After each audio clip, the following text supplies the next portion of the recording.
He's lying on the floor of his room and he's clutching his tummy. He's in so much pain.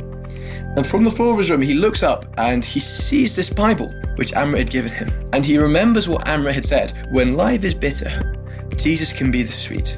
So he gets up, he picks up that Bible and he puts it on his tummy and he peacefully falls asleep. And he said, Amrit, I don't have to go to the hospital any longer. I want you to move in with me, come live in my home. Don't tell anyone why you're here. It's too dangerous. I want you to start teaching me all about this God. Welcome everybody, this is Simon Gilbo with Inspired. We're back this week with another fantastic guest. Basically, if you're new to us, it's all about meeting different friends of mine, connections that I've made over the years who are doing stunning stuff around the world.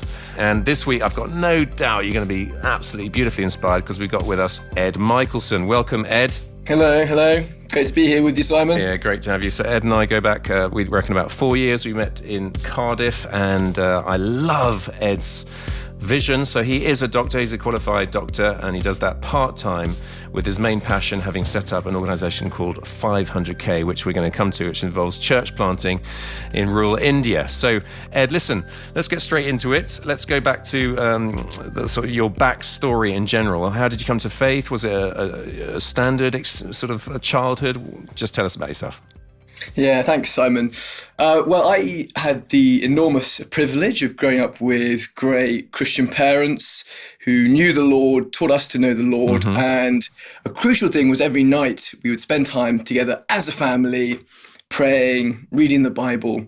And as a result, that meant from a really young age, I can remember God the Father being just as real to me as was my earthly father. Mm-hmm. No glimmer of doubt whatsoever in his reality.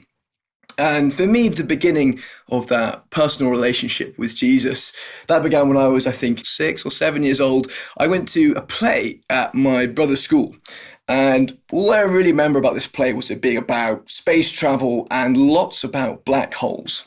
Mm-hmm. And I remember trying to get my head around the concept of a black hole. And I basically thought, you know what, at any moment, our entire world could be sucked into a black hole and completely destroyed. And it suddenly occurred to me that this was a force so powerful, even mum and dad couldn't keep me safe from it. Yeah. In bed, I was tossing and turning, trying to get to sleep. Nothing was happening. And suddenly I remembered, well, when I'm with mum and dad, what do? We pray. And I remember that was the first time I just reached out to the Lord in prayer. I just said, God, help me now. I'm terrified. Keep me safe. And I can remember even now so clearly just this sense of peace filling my heart and almost straight away falling asleep. And that was the beginning of my own relationship with Jesus. Sounds wonderful to have such a lovely, precious childhood. And so was it just a gradual growing in faith? Any key moments through teens? Yes, I would say so. A big detail for me was I mentioned how my parents would get us together, would have this time praying, reading the Bible. Another thing they did, which was huge, was them reading to us different missionary stories. And my overwhelming experience of childhood was one of boredom. School was boring, being at home was boring. But every night we'd come and we'd listen to these adventure stories that really happened. Like this guy, Hudson Taylor, he really gets on a boat for 5 months to go to the other side of the world. He arrives, there's really a civil war going on. You read about the difficulties he encounters, how he's chased by mobs, how he's beaten up, how he faces personal tragedy. Yet despite all of that, you hear of the peace and the joy which he encountered in the Lord. And I remember just reading this and hearing these stories and thinking, wow, these people, they've clearly got something worth dying for. But so much more than that, they've clearly discovered the secret of really living as well. And as a child whose overwhelming experience was one of boredom, I remember hearing this and thinking, hey, you know what, that's what I want to do. I want to live that kind of missionary lifestyle. Yeah. But that had all gone on pause. And I remember I was at a camp and this woman called Sally was giving a talk, and I can't remember anything she said until she was wrapping up her message. And she just said something along the lines of, you know what, there may be people here whose parents read to them missionary stories growing up and you just said, you know what, I want to live that life. I want to leave everything behind to follow Jesus. I want to be all in. And then she said, what I want you to do is I want to challenge you to start doing that now. Right now, your kids, you're 13, 14, 15, you haven't got a lot. And the truth is, the less you have, the easier it's going to be to give it all away, to give it all to Jesus and to his kingdom. And I remember hearing this, and it just completely struck me because I'd never heard that challenge. I had these dreams and these aspirations to have that kind of life, to be all in like those missionaries. But I'd always kind of thought, you know what, this is something that's going to happen in the future. But Sally said, start now. And in fact, now is the easiest time. And I didn't have a lot of money at the time. All I had was my paper round earning £10 a week. But I said, hey, you know what? I want to do it. Everything I've got saved up, I want to invest this into the kingdom. And that was a real no turning back moment for me. Yeah, likewise, the missionary biography has totally stirred my fire. And I think we're similarly sort of DNA of all-in adventure. And yeah, so on the doctoring front, I mean, did you always think you're going to end up as a medic? Was that just a stepping stone to being able to be used in mission work? Yeah, that's a great question, Simon. Actually, in many ways, I'm not really your natural doctor. I don't think I'm super well cut out for it as a profession. But my focus was very much on the missionary work. And I thought, what can I do to help set me up for that? Hudson Taylor, he'd gotten trained as a doctor specifically to open doors on the mission fields. So I remember just kind of thinking the same. Not quite sure what I want to do. I've got the grace to do medicine. You know what? It helped Hudson Taylor on the mission field. Perhaps it could do the same for me. So count me in. I'm going to go for it. And now, what does it look like? So you're doing 2 days a week, is it? That's right. I do 2 days a week, and I've got this great setup at my hospital where I can work 3 p.m. to midnight, which I'm an evening person, so that's kind of ideal. And what I really love about it is it means I can still be around 5 days a week for the work I do with the charity with 500k. Clearly not a full day on a Monday and Tuesday, just the morning. But I really love how it opens that door. And what I now say to people like, oh, wow, you know, in the emergency room, that must be intense. And I say, you think that's intense? I go to the emergency room to have a break from the ministry. Go on. So let's go into that. How did you get connected to India initially? So I mentioned Mum and Dad had read these missionary stories to us growing up, had this desire to be a missionary. I had a place to go and study medicine in Cardiff. And I took a year out. I took a gap year before going to university to get some mission exposure. And right at the start of that, I was looking for something to do with my time. And I meet an Indian guy. And this guy was just giving a talk at my grandparents' church. This is just a tiny church just outside of Cambridge. And my gran just says to me, oh, Eddie, there's this Indian missionary guy speaking tonight. Do you want to come along? And I said, well, yeah, I've got nothing better to do. Okay. And I go along and I listen to this guy, and he's sharing these stories of what God is doing right now in India. And they sounded just like the stories that Mum and Dad had read to me growing up. Men and women leaving everything behind, putting their lives on the line for the gospel, to go to communities that have never heard about Jesus. And really living these lives of adventure, seeing great breakthroughs, seeing communities transformed. And I remember hearing these stories and thinking, you know, whoa, I thought these are all locked away in the past 150 years ago. I thought they didn't make people like these today. So when this guy said, look, does anybody want to come and visit India and see these people? I said, yeah. Are you kidding me? I spent my whole life wanting to learn from these people, to emulate them. You're saying I can actually meet them in the flesh, sit at their feet, learn from them? So a few months later, I'm 19 now. We're traveling around India, and I just had this moment, or a few moments, where I'd be there worshipping in a tiny little house church. And these people, as soon as we've got nothing in common whatsoever, superficially, everything is completely different language, culture, can barely communicate. As soon as I hear these people worshiping the Lord, I suddenly realize we are part of the same family. And my friends at school who superficially I've got everything in common with, I'm actually more distant from them than I am from these people in this rural village out in India. And then it struck me, up until 5 years ago, the gospel had simply never reached this place. 2,000 years, nothing. But then someone came, a missionary came, and now there's a church here. And I remember seeing this and just thinking, what I am witnessing here is history in the making. A scientist could say, who cares? This is a few people in an unimportant village in the middle of nowhere. It's got zero significance. But for me, if that place has never heard the good news of Jesus, and now there is a community of people worshiping him there, that's history in the making. And I just saw this and was like, wow, this is awesome. I wanted to be a missionary myself, but I'm suddenly getting a sense of, I don't think you guys need me coming to you. I've got this big passion for evangelism, but here I am in the UK. I'm struggling to persuade even two of my friends to come along to church with me.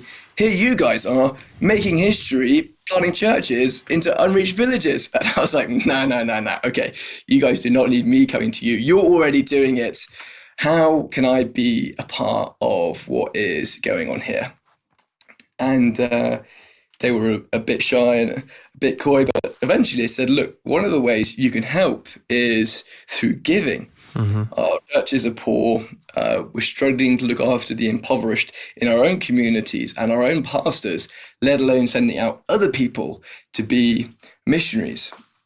I remember hearing that and thinking, what, you mean this isn't happening for money? I actually found this really quite encouraging because I thought getting my friends into church, that's difficult, but I can help with money. That is something I can easily do. I can, to make money, I just have to turn up at work. I don't even have to be particularly good. And when I said, look, how much do these guys need? And they said, Ed, well, in your terms, we're talking about £60 a month, $80 a month. I just thought, what, that is crazy. The thought that someone's not being sent to an unreached village for that much money, that's mad. And that was when I had this real shift. And I thought, right, rather than being a missionary medic myself, I'm going to be a money-making medic in the UK instead. I'm still going to try and live that basic lifestyle as if I was on the front lines myself, but I'm going to donate all the difference to supporting Indigenous workers instead. And rather than being just one missionary myself, I'm going to support 20, 30, even 40 of these local workers instead. Beautiful. So you went back to England and you trained up. I remember you talking about, wearing these shoes that end up leaking. Tell us about what it looked like for you to make radical decisions in your own life. Yeah. Well, I've always been quite an all or nothing person, for better, for worse. And I already kind of had a passion about living simply and generously, kind of going back to this story with Sally, age 14, that I mentioned earlier. But the real difference for me in going to India was suddenly I had, before it was just about like obedience, like giving in a radical obedience to Jesus. Now I can really see the difference that this money can make, the impact it can have. And I remember just thinking, if I can save even £15, like, what's £15? Next to nothing. That's a quarter of someone's income for a month in India. So I just remember thinking, right, I need to live as basically as possible, as simply as possible. So I find the cheapest halls of residence to live in Cardiff, the ones with like all the damp on the walls. I got my food budget down as low as possible. I remember my first semester, I even managed to get it down to, I think, to £8.50 a week. People say, how on earth did you do this? Well, they don't sell it anymore, but at the time, there was something called Tesco Value Jelly, Tesco Value Jello. And essentially, I wouldn't add the boiling water and turn it into jelly. I would just eat it like a chocolate bar out of this plastic container.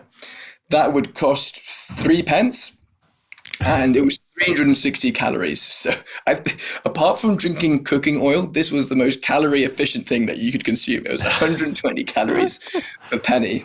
You mentioned the clothes. I was like, well, I've got these clothes. Why buy any new ones? These are great. That was fine for like my first year or so at uni, but by second year, things are starting to wear through, fall apart. These shoes that you mentioned, they started to separate at the front. I didn't know about shoe glue at the time, so I instead got man's best friend. I got some duct tape and just wrapped it round and round these shoes. It held it together, it secured it. Only problem was it wasn't very waterproof, and I was living in Wales where it rains a lot, like every day. So I just had a permanently wet left foot for 3 months or so, but by the grace of God, didn't succumb to some kind of tropical illness. Can I say, that just sounds a bit extreme, a bit sort of over the top. Have you reached a sort of more normal, moderated version of that sort of makes sense in the Western world? I'd say that because I remember coming back from, I was in Central African Republic for a bit, and I had this profound moment when my pastor's brother died in his arms because he didn't have £3, Wow. so $4, whatever, for the medicine across the counter. And I came back to England and I was like, that's £3 for life. And so for example, I couldn't have a beer for a year. I just couldn't sort of get my head around how that was a life. And yet in the Western world, you can't live that way. So have you worked that out, that tension in your head? That's a really great question, Simon. And to be honest, it's still something that I wrestle with. I think it's something everyone kind of needs to work out. It's a tension that is just so tough. Where I've landed is I'm happy to spend some money having a drink with someone or having a meal out with someone. I very much see that as investing in that person. I'm happy to go away somewhere in the UK.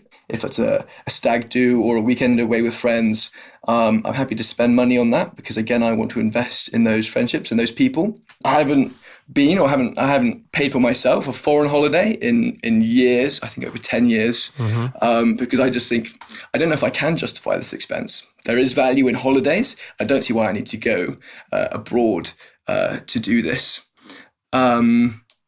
Still try and find a house with cheap rent to live in. I don't own a house. I don't own a car. I don't really have any savings at this stage. I felt God say to me, look, money's coming in. People in India, people on the other side of the world need this far more than you do. Yeah. Even without these savings, you are still far more financially secure than most of your brothers and sisters.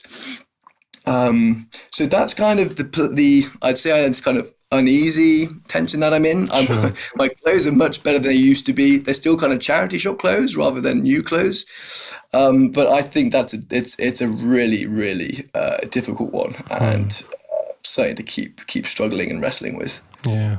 Well, I love it. I think of that thing in Schindler's List, isn't it? At the end of the film, do you remember that where he's got these medals or whatever that he takes off his shirt, and he said, if I'd sold these, I could have saved 2 more lives. And it's that in extremis, what's it look like to be absolutely all in? It's very, very challenging, isn't it? Yeah.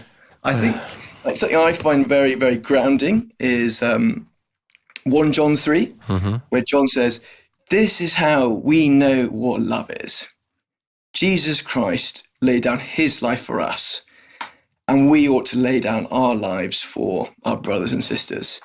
And I just think by living simply and cheaply, we are still so far away from actually laying down our lives for our brothers and sisters. But that's what we're commanded to do. And in fact, we're not just commanded to do that. It seems to be right at the very core of our faiths. Jesus Christ did this to us. And now it's our turn to do it for the rest of the world. Yeah.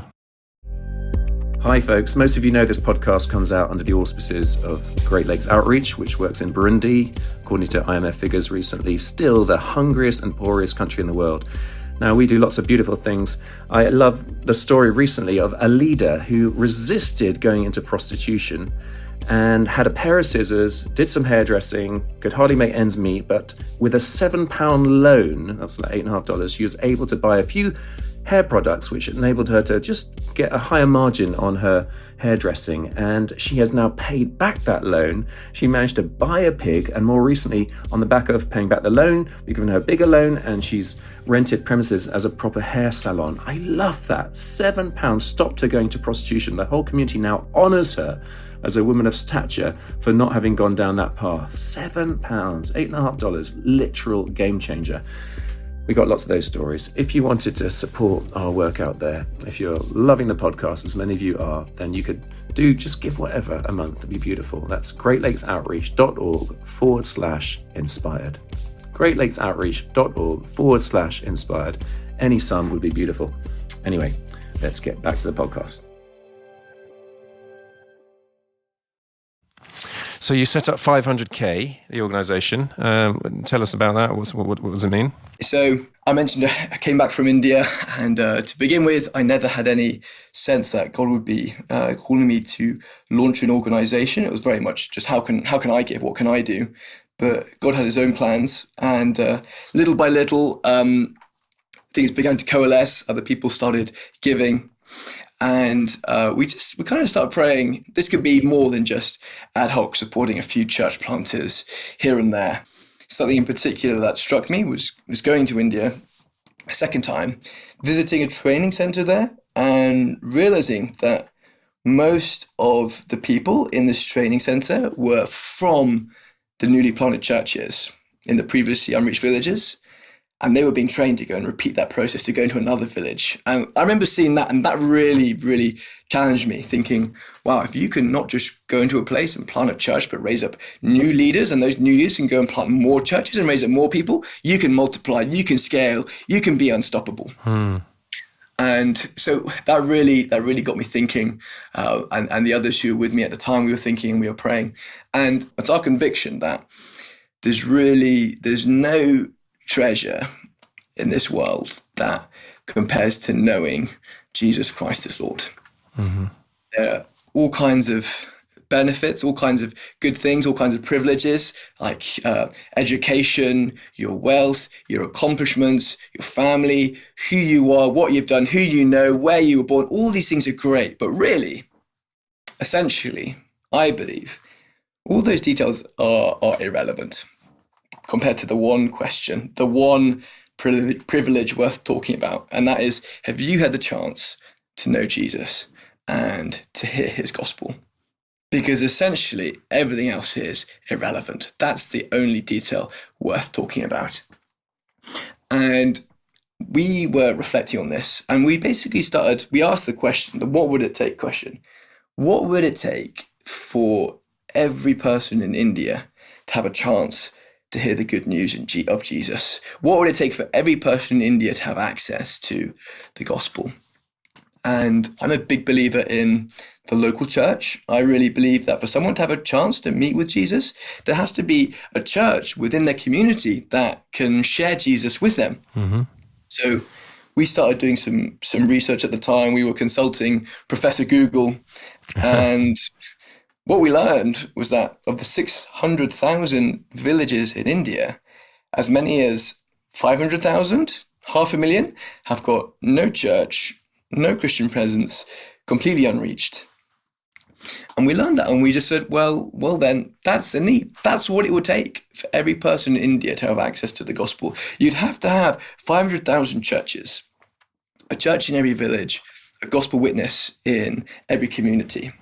And that's where the name 500K comes from. And we don't say that to kind of say, yeah, this is our mission, is to plant all of those churches. Thanks be to God, we're just the smallest, tiniest part of what he is doing through his spirit in India to meet that need. But we don't want to forget that need, and we want to keep bringing it before us and to keep working our hardest, believing our hardest, praying our hardest until that vision has come to pass. There's 500,000 churches, a church in every village, a gospel witness in every community, and there's an India where every person has a chance to hear the good news of Jesus. And I think most people be aware, but maybe not. The context is increasing persecution, isn't it? Correct. So tell us about some of the people that you work with and the beauty of their faith in the furnace of fire. Well, let me tell you, I was in India just a couple of months ago, and I was in the Himalayas, a beautiful place, very incredibly spiritual place. You could just feel the spiritual realities there. And I was talking to one of these church planters, and he'd only been there doing ministry about 6 months. And it was very exciting hearing him share, we've got 20 people coming for prayer already, only in 6 months. And essentially, I asked him this question: what's it like? Is there pushback? Is there opposition? And he was like, "Oh yeah, it's huge." And I was like, give me the details. And he was saying, well, 6 months in, some of his believers start coming to him, and they're saying, "Look, other people in the village have told us to come and tell you that if you keep coming here, they're going to get you. They're going to attack you. They may even kill you." He then told me of one time how he was driving, he was on his motorbike coming into the village, and how people get into new villages in India, it's very often relational. They often have some kind of connection to that village. So this village is his wife's native place. His wife was born there. So he's driving in on the motorbike, and he sees these 6 guys on the road in front of him, and they're kind of blocking the road. And he sees them and he thinks, I know why they're there. They're waiting for me. This is going to be it. I'm in serious trouble. He says he slowed down because they're blocking the road. Fortunately, that time he had his wife on the back of the bike. And because it's her native place, they recognize her. They see his wife there, and they decide not to go for him because she's there. So they disperse. But he's like, every time I'm going in, I've got this fear. He's the only Christian leader in that area. Maybe there are a few like lower down the valley. He's the only one in that place. He started this ministry. He knows he's being targeted. And I said, well, how about now? And because I'm kind of, my expectation is he's still terrified, and presumably he's like no longer doing ministry there because his life's in danger. And I could see, like, in terms of like communication, the ball wasn't quite getting over the net. We were kind of almost talking past each other. And suddenly he was like, oh, I see what you mean. Oh, of course, like, I'm still terrified. Like, every time I go there by myself without my wife by me, like, I'm afraid they're going to get me. But that doesn't like make me think twice about going there. Of course it doesn't. That doesn't deter me. For me, it would be an absolute joy to die for Christ. Like, I don't see that as a negative. I see that as a positive. And I was sitting there and hearing this story and just realizing, wow, what you're sharing to me here is just so outside of my frame of reference. Yeah. But that is the power of God's Spirit to raise up his church, particularly in those areas of persecution.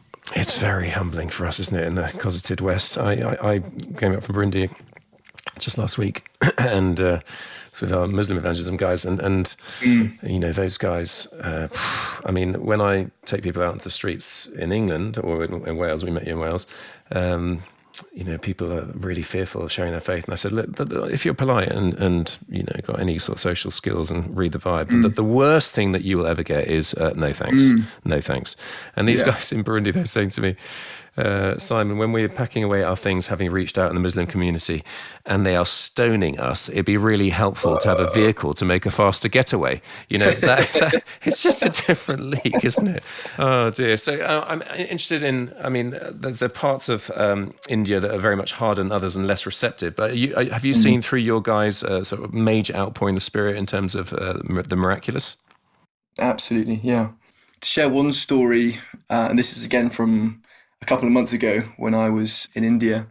My favorite thing when I'm there is just to go to some of these churches out in the middle of nowhere, and just to say to people, can you just share with me your stories? Can you, particularly, I want to hear about how Jesus has changed your life.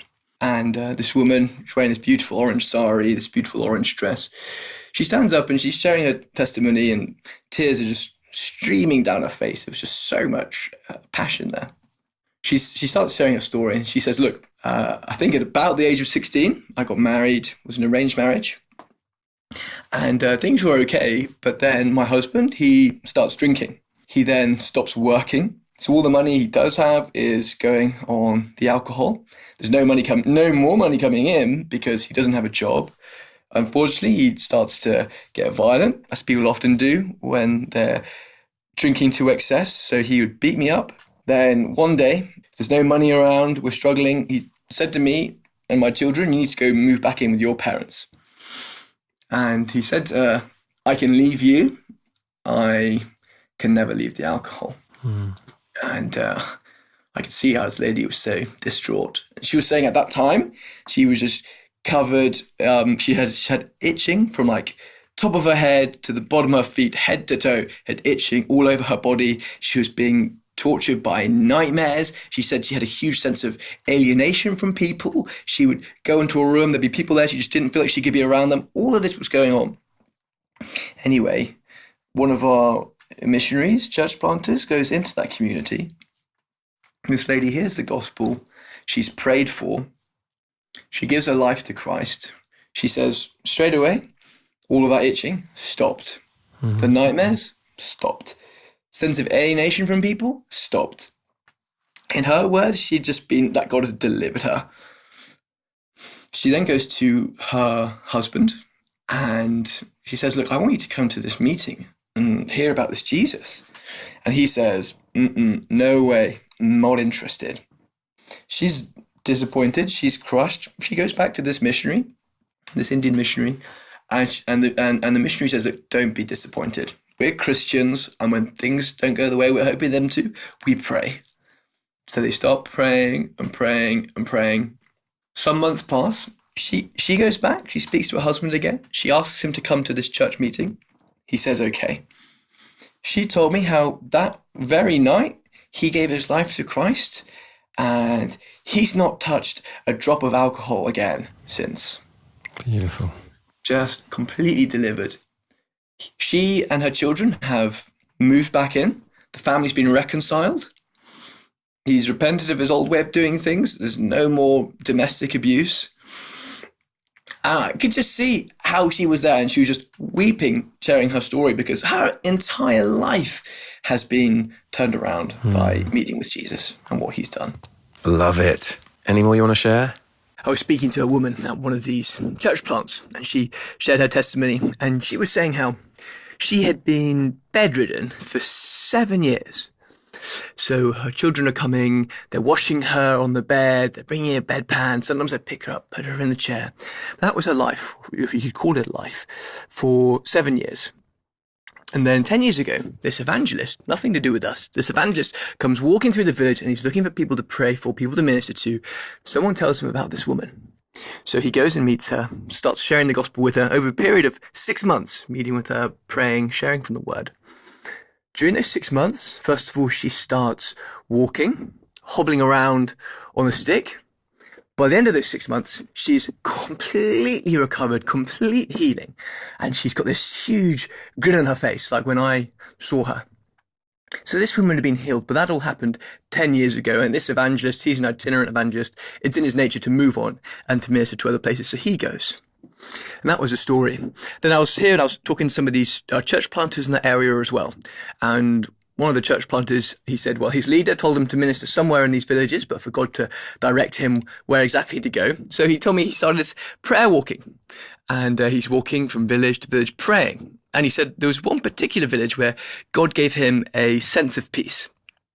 So he goes into this village, and his strategy is not one I would recommend. This is India. There is a lot of persecution, but he just buys a mic and a little PA system. He just starts preaching the gospel on the street. So that is a recipe for getting beaten up. But there he is. He's preaching the gospel on the street. And who walks past?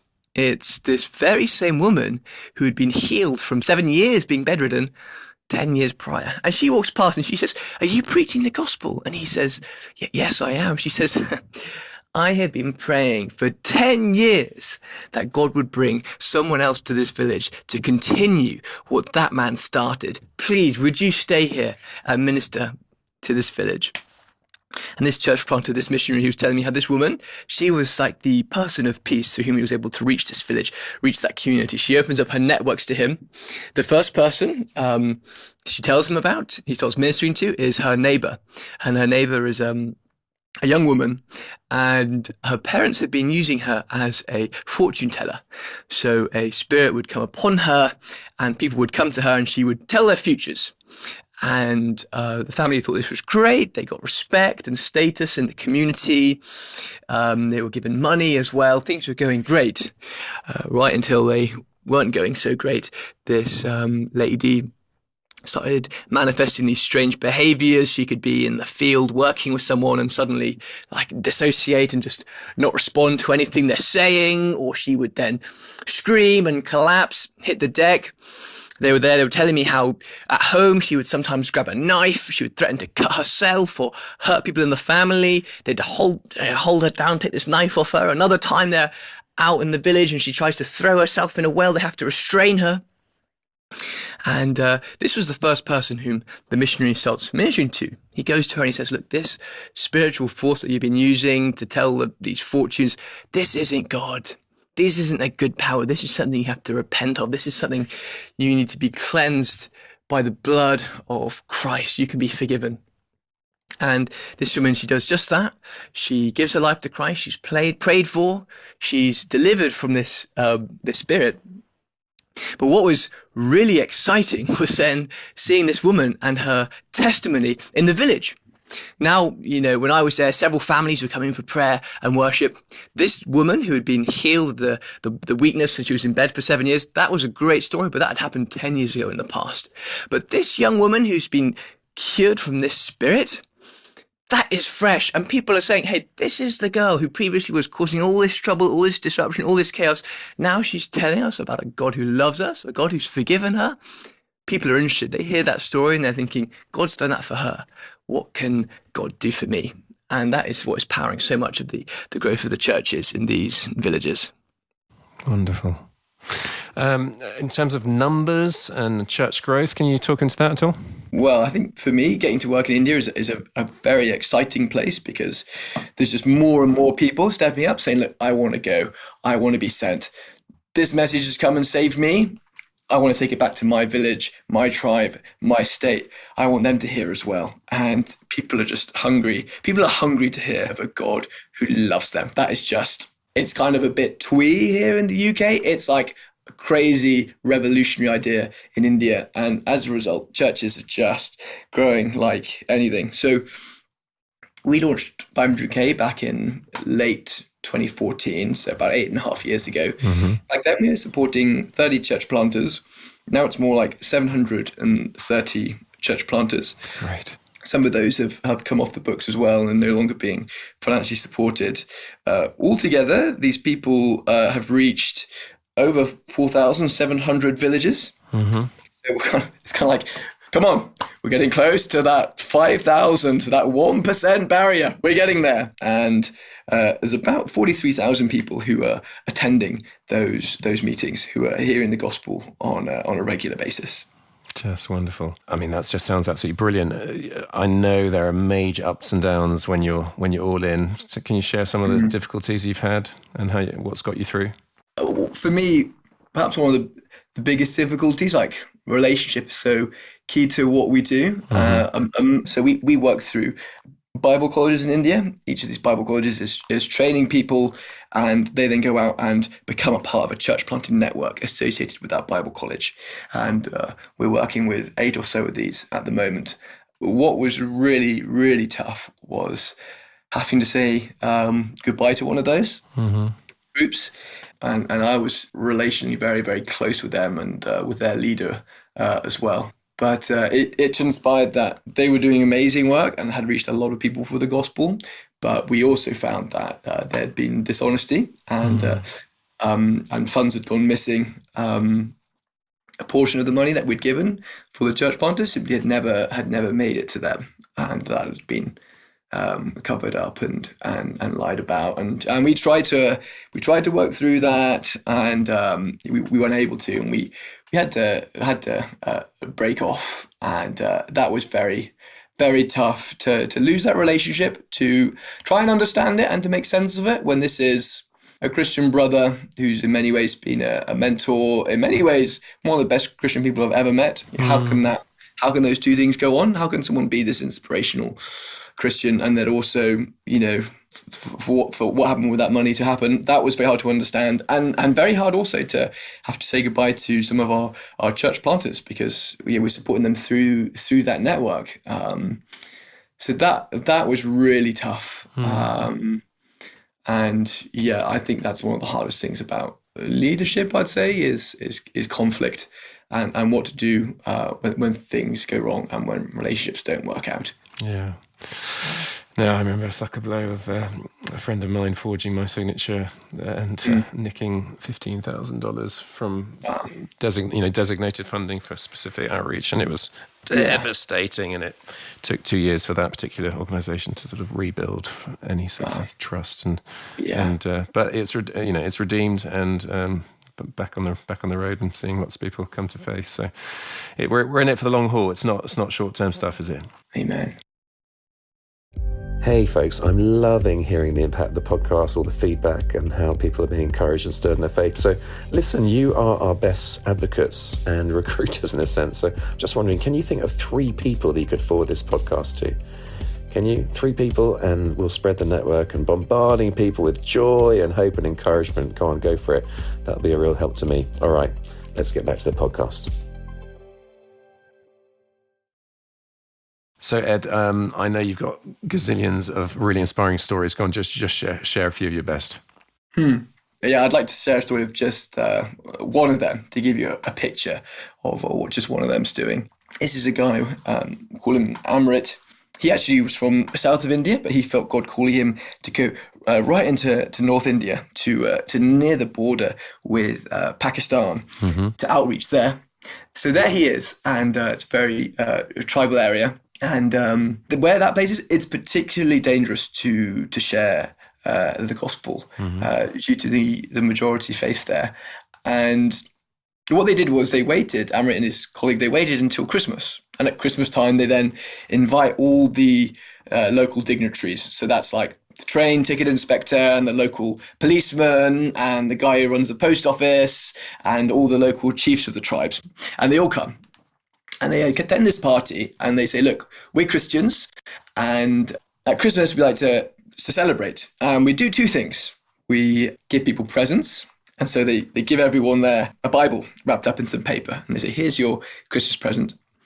And they say, the second thing we do is we like to eat cake. And so here's your slice of cake. They give everyone a slice of cake. And a very simple message. Amrit said, I want you to remember that life is bitter, but right now this cake you're eating is sweet. I want you to remember that when like the next time life is bitter, Jesus can be the sweet. A very, very simple message. Anyway, all the invitees go home, and one of these chiefs, he goes and takes his wrapped up Bible and he puts it on the top shelf of his room. He forgets all about it. Then one night, he starts getting this terrible pain in his tummy. And so he calls his people together and he says, guys, I'm in agony. You've got to take me to the hospital right now. And they say, boss, you know the rules. You know we're living pretty much in a war zone here. There's a curfew. No cars on the road after 9 p.m. How are we going to get you to the hospital? You're going to have to wait until the morning. So there he is. He's lying on the floor of his room and he's clutching his tummy. He's in so much pain. And from the floor of his room, he looks up and he sees this Bible, which Amrit had given him. And he remembers what Amrit had said, when life is bitter, Jesus can be the sweet. So he gets up, he picks up that Bible and he puts it on his tummy and he holds it to him and he says, Jesus, I don't know if you are God. I don't know if this book is the word of God, but if you are, help me now. If you are, meet with me now. And he clutches his Bible to his tummy and he peacefully falls asleep. Morning comes and all of his people rush into his house. They say, boss, morning's here, curfew's over, let's get you to the hospital.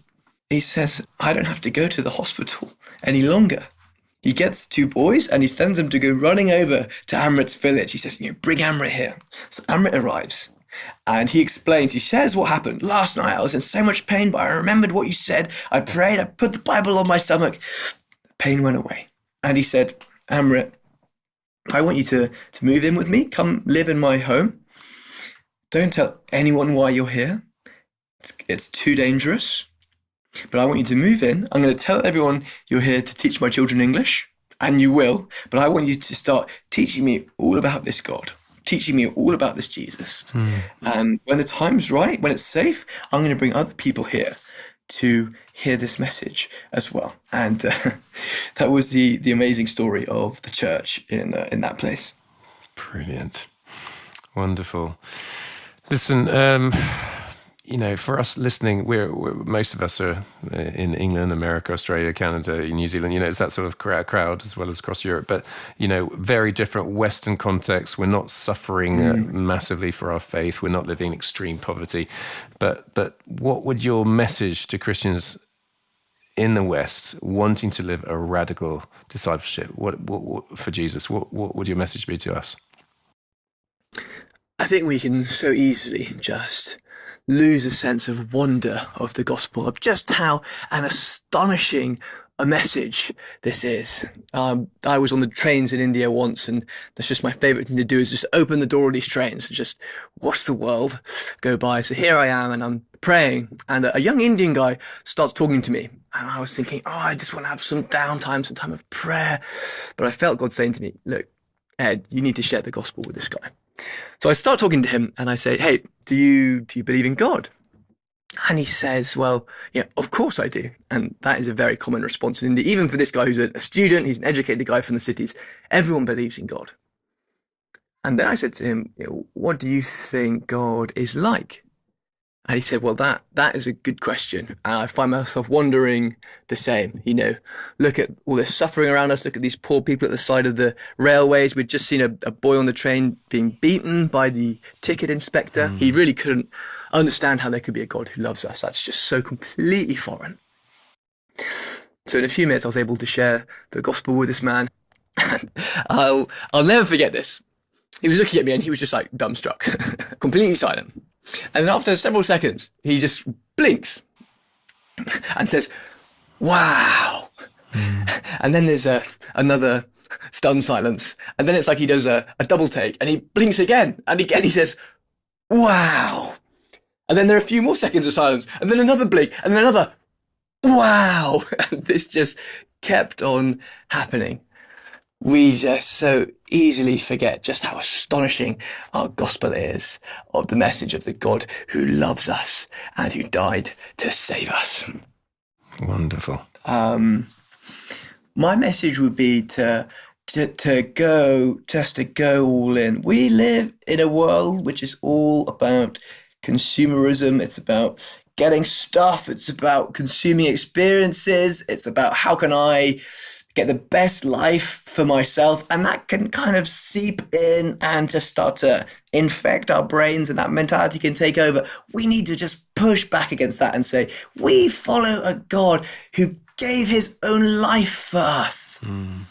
That though he was rich, yet for our sakes he became poor, that we through his poverty might become rich. And our response is to go all in for that, and just to remember the all-surpassing value of Jesus Christ and what he has done for us. And that is our gospel. Someone really did.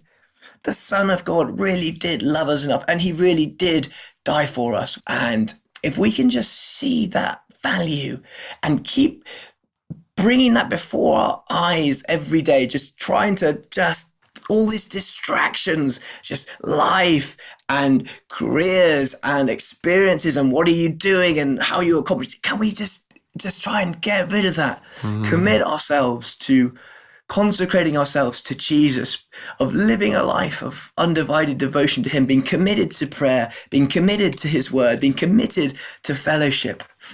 Yeah. That's the key. And the more we can recognize his value, the more that will enable us to be all in our pursuit of him and his kingdom. Yeah.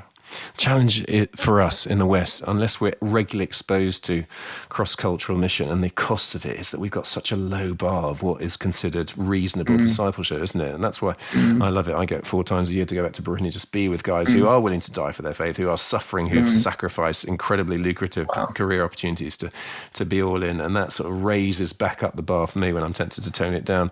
Listen, it blows my mind when I think that £60 or $75, whatever, such a sum can literally launch someone who is all in into church planting. So as we close, I would love that part of the Outworking of this podcast, it's always been the case, that whoever's showcasing their story can see major ministry benefits. How can people get involved in what God's doing in India through 500K? Oh, yeah. Thank you so much, Simon. So we've a big dream for this year is to send out 400 more church planters. That's the dream. So there's a significant financial requirement. Each of these people needs only £60 or $80 a month to get out into action. And what we say to people is you can pray and you can provide, you can give. You can do both of that through the website, THE 500K, that's 500K.com. And there you can sign up to the newsletter if you'd like to be praying. If you want to jump in and start giving, again, you can do that on the website, just the500K.com. Wonderful. Oh, it's been so good, Ed. I feel encouraged, challenged, inspired to go deeper, to be more in. So bless you so much. Thanks for your time, buddy. Thank you. It's been a joy, Simon. Excellent. Well, listen, guys, if you've been inspired, it'd be great if you could give us a top quality review on Spotify, iTunes. Do get in touch with me, simongilbert.com. I want to thank Adam Thomas Steer for the editing, Mike Sandeman for the mixing. Next week, we've got another fantastic guest for another great story from a completely different context. So look forward to seeing you again there. In the meantime, have a good week and toodaloo.